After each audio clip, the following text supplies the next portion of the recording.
Binalaan ng Department of Trade and Industry o DTI ang publiko na maging mapanuri at huwag bumili ng mga ilegal na paputok.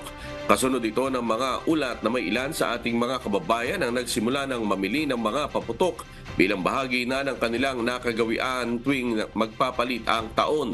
Ayon kay DTI Assistant Secretary for Consumer Protection Group, Attorney Amanda Nograles, magiging tuloy-tuloy ang kanilang inspeksyon sa mga tindahan ng paputok hanggang sa pagpasok ng 2024. Layo ng hakbang na masiguro na walang mga ilegal na paputok ang makalulusot sa merkado.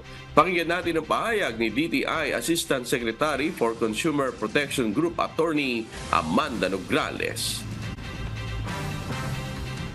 Kami po sa DTI magko-cooperate po tayo sa kung ano man ang desisyon ng LGU.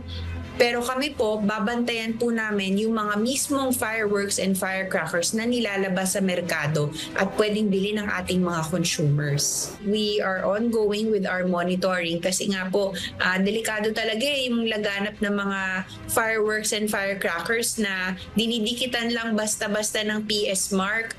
Ang ordinaryong consumer, mahihirapan po na masuri kung legitimate or fake yung PS mark.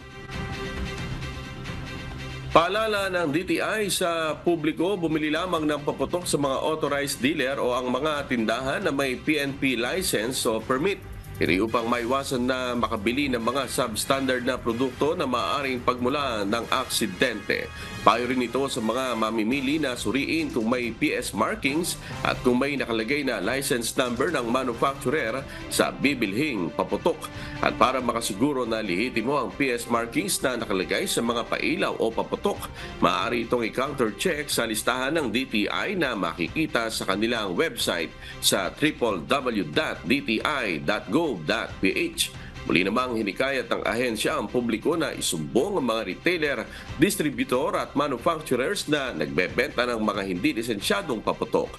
Maaaring makipag-ugnayan sa kanilang consumer care hotline sa number 1-384 o mag-email sa consumercare@dti.gov.ph.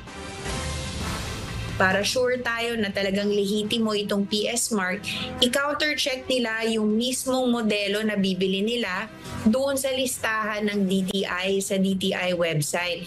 Kasi kada manufacturer na merong lisensya, meron lang specific models na pwede silang i-manufacture at ibenta dito sa merkado natin. Hataw Balita.